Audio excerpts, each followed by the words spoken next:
Brought to you by TechnoSpark 20 series smartphones. I'm superhuman.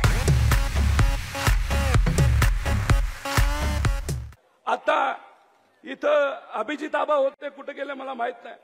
आहेत ते, कदाचित बोलणार नाहीत. आता त्यांना फोन आला. काय फोन आला? की त्यांच्या कारखान्यावर पोलीस आलेत. पोलीस.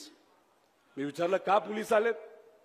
ते म्हणले काय, तुम्ही लोकांच्या बाजूली लोकांचा हिताचा निर्णय घेत शिवशाहू फुले आंबेडकरांच्या विचाराबरोबर तुम्ही राहिला आणि जी भूमी पांडुरंग रायांच्या विचाराने, म्हणजे अख्खा महाराष्ट्र तर पावनच आहे, पण तिथं मंदिर आहे आणि तुम्ही संतांचा विचार जपत आदरणीय पवार साहेबांबरोबर राहिला आणि सत्तेतल्या लोकांबरोबर तुम्ही नाही गेला, म्हणून त्यांच्यावर आजच आत्ताच इथं कारवाई झालेली आहे.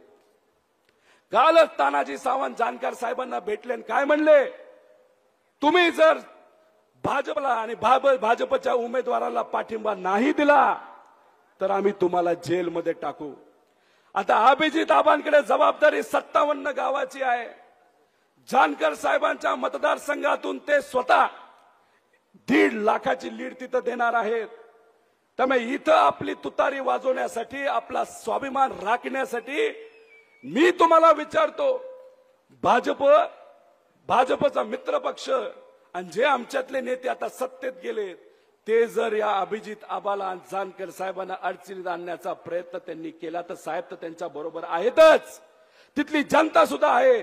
मी तुम्हाला प्रश्न करतो, या कार्यकर्त्यांच्या पाठीमागे हा तालुका सुद्धा भक्कमपणे उभा राहणार का नाही राहणार?